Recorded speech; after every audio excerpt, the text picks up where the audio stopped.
गोबाङानो एबसुनि आफादगिरि प्रमद बर' बिथांखौ रायगासिनो दङ। बे सुक्तिया मोजां जायाखै, ओरै जायाखै, तेरै जायाखै, ओरैसो जानांगौमोन, ओरैसो जानांगौमोन। प्रमद बर' बिथां एबा एबसुनि बिबानगिरिफोरखौ रायनानै जेबो लाब गैया।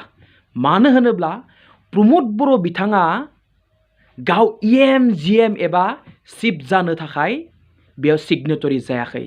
बिथाङा बर' हारिनि थाखाय बे खामानिखौ मावनाय जादों। जोंनि बर' हारिनि जौगानाय दावगानाय बोरैहाय जों मोनसे गोजौ थाखोआव थांनो हागोन बे सिन्ता धाराखौ खालामनासो प्रमद बर' बिथाङा सिगनेटरि जादों। गबिन्द रन्जन धीरेन आरो सावरायग्रा बिथांमोनखौ रायनानै जेबो लाब गैया।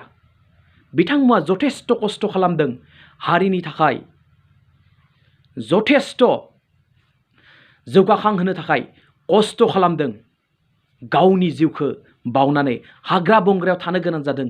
आर्मि पुलिसजों बुजादों एनडिएफनि बै बिबानगिरि बिथांमोना।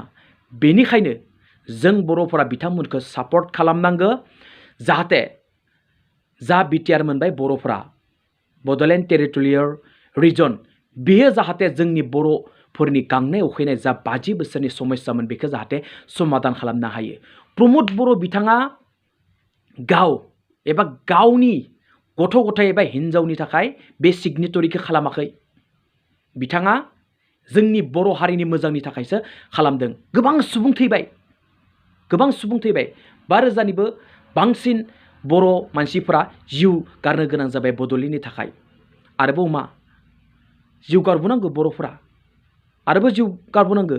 गावबा गावनि मुलाम्फानि थाखाय बेफोरबायदि रायनाया मोजां जायाखै।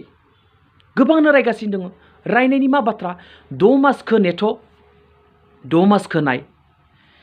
नलबारिनि खायसे गामि, सनितपुर, बिश्वनाथ आरो लखिमपुर, बेफोर गामिया हाबगोन। बिथांमोना जोंनो मोनसे फोथायनाय बाथ्रा बुंगासिनो दङ, बेखौ जों नेनांगोन। जे जों नाया हुसिया बेफोरबायदि बाथ्रा बुंनाया गोरोन्थि जादों। प्रमदफोरखौ बिदि रायनाङा। बिथाङा बर' हारिनि थाखाय जथेस्थ खस्थ खालामदों। बिथाङासो मिथिगौ बेसेबां खस्थ जानो गोनां जादों। एबसुनि बिबानगिरिफोरासो मिथिगौ सोमावसारनो समायाव बेसेबां खस्थ जायो। दिल्लीयाव जेब्ला सोमावसारनो थाङो ट्रेनाव बेसेबां खस्थ जायो मिथिगौ ना? रिजार्भेसन जाया।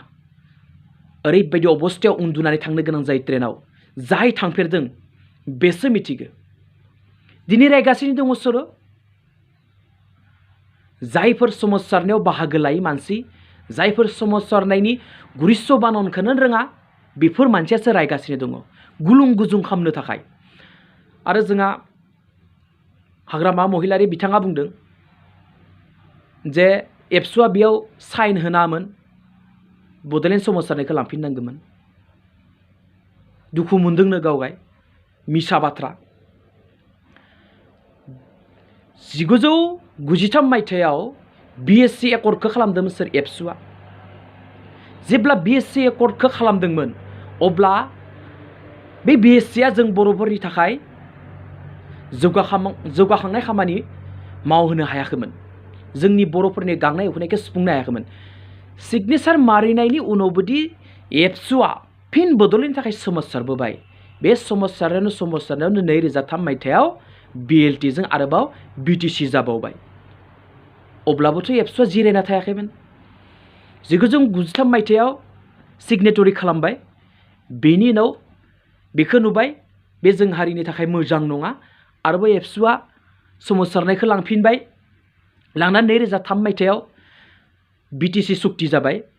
बेनि उनाव नुबाय जे बेबो जों बर' हारिखौ जौगाखांहोनायाव जेबो मोजां लामाजों दैदेनलांहोआखै, जेबो जोंनि प्रफिट जायाखै। बेनिखायनो आरोबाव एबसुआ फिन बड'लेण्डनि थाखाय सोमावसारबोबाय। सोमावसारै 2020 मायथाइनि 27 जानुवारियाव बिटिआरनि थाखाय सुक्ति जाबोबाय। अब्ला मा 1993 मायथाइयाव सिगनेटरि जानायनि उनाव बिदि बड'लेण्ड बिदोंमोन, साइन खालामबाय होननानै बड'लेण्ड बिनो हायामोन नामा? बिनो नाङामोन नामा? अब्ला फिन एबसुआ जुदि बिटिआरआ जुदि जों बर'फोरनि गांनाय उखैनायखौ जुदि सुफुंनो हायाबा आरोबाव फिन बड'लेण्डनि थाखाय सोमावसारबावगोन बुंगासिनो दङ बिथांमोना जुदि बे जोंनि थाखाय मोजां जाया सरकारा जुदि जा होगोन होननानै बुंदों बेफोरखौ जुदि होआब्ला सोमावसारनायाथ' अट'मेटिकलि जागोन बेयाव खुनु बाथ्रा गैया बे सिगनेचार खालामबाय होनना जे बड'लेण्ड सोमावसारफिननो हाया बे बाथ्रा नङा बेखौ सोरबा सासे सानैया गावनि मुलाम्फानि थाखाय उल्थां फाल्थां खालामगासिनो दङ गबिन्द बसुमतारी एबा एनडिएफनि गासै सोद्रोमाफोरा बेसेबां खस्थ' खालामदों मिथिगोना गावनि जिउखौ बावनानै हाग्रा बंग्रा थाखोमानो गोनां जादों जों बर'फोरा बेखौ मानो बुजिया धैर्य हम बर'फोर धैर्य हम आरो जायफोर बिटिआरआव गोलैया बेनि थाखायथ' एक्सट्रा मोनसे लानानै फैखाबावदोंना नेथारदों नेथार 6 मान्थखौ नेथार मा जायो मा जाया बेनि उनाव बुं जुदि बे बर' हारिनि थाखाय मोजां नङाब्ला मायबा नङाब्ला बुं जे आं गासै बर'फोरखौनो खावलायो ससियेल मिडियायाव जानला मानला बाथ्रा बुंनानै जायफोर बिथांमोना हारिनि थाखाय खस्थ' खालामबाय एबसुनियानो जा एनडिएफबियानो जा बिथांमोननि गोसोखौ जाहाथे दुखु होना एनडिएफबि आरो एबसु गैयामोनब्ला दिनै बर' हारिया आलाय सिलाय जानांगौमोन सैमा अमाफोर बायदि बुथार जागौमोन गावथार जागौमोन माबायदि अबस्था जानांगौमोन सोर मा धोरोमाव बारस्लायलांगौमोन सोर हिन्जावखौ हमना लांनानै मा खालामगौमोन सोर बर' सेंग्राखौ हमना लांनानै बबेयाव बुथारगौमोन दानथारगौमोन मिथिगौ सोरबा सोर बर' सिख्ला एबा आइजोफोरा आसामनि बायजोआव थांनानै बेसेबां आलाय सिलाय जानो गोनां जागौमोन बेखौ सानदोंना दिनै एबसु आरो एनडिएफबिफोरा बर'फोरनि जायखिजाया समस्यायावनो थायो गामियाव मायबा मोनसे घटना जाबाय बेयावबो एबसुआ सल्भ खालामनो गोनां जायो एनडिएफबिआ सल्भ खालामनो गोनां जायो बबे मोनसे खामानियाव एबसुआ आखाइ होनो गोनां जायाखै बिराद खस्थ' खालामदों बेनिखायनो प्रमद बर' बिथांखौ रायनानै लाब गैया प्रमद बर'आ गावनि थाखाय बेखौ सिगनेटरि खालामाखै गाव EMGM जानो एबा शिफ जानो लुबैनानै गावनि गथ' गथाय एबा बिसि फिसायखौ फरेनाव बेरायनो लांनो थाखाय बे सिगनेटरिखौ खालामाखै बे सिगनेटरिया जाबाय बर'फोरनि जौगानायनि थाखायसो जथेस्थ' खस्थ' खालामदों प्रमद बर' बिथाङा दिनै 20-25 बोसोर जाबाय एबसुजों नांना थानाया मानो खस्थ' खालामखो सोरनि थाखाय खस्थ' खालामदों गावनि थाखायथ' नङाना गावनि थाखाय एसेबां खस्थ' खालामनो मा प्रयोजनमोन बर' हारिनि आलाय सिलाय बर' हारिनि गांनाय उखैनायखौ नुनासो एबसु आरो एनडिएफबिनि बिथांमोना जथेस्थ' खस्थ' खालामदों प्रमद बर' बिथांखौ मानिनांगोन बिथाङा बर' हारिखौ जौगाखांहोनायाव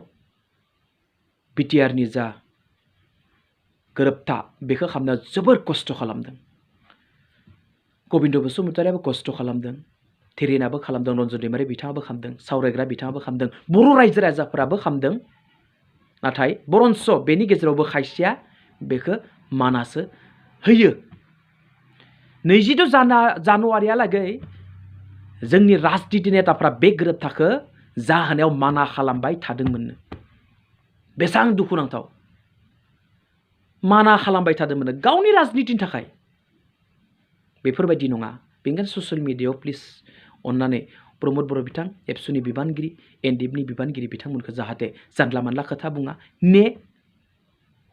नेथ' सम नांगोन अधैर्य जाबा जानाय नङा अधैर्यआनो जों बर' हारिखौ फोजोबस्रांगोन माब्लाब्ला बेनिखायनो प्लिज बर' रायजो राजाफोर जों बुजिनाया अत्यन्त गोनांथि बायजोआव थानाय बर'फोरनि थाखाय जुदा काउन्सिल लानानै फैखादों जों बायजोआव थानाय बर'फोरा जेबो अधैर्य जानो नाङा नेथार प्लिज सोरबा जुदि आंनि बड'लेण्ड टाइगार इउटुब चेनेलखौ साबस्क्राइब खालामाखै साबस्क्राइब खालाम लाइक खालाम शेयार खालाम आरो कमेन्ट खालाम प्लिज आंनि मा होबोयो बयनियावबो जाहाथे प्रमद बर' बिथां एबसु एनडिएफबिनि बिबानगिरिफोरखौ जाहाथे रावबो राया अनलायनानै थानांगोन प्लिज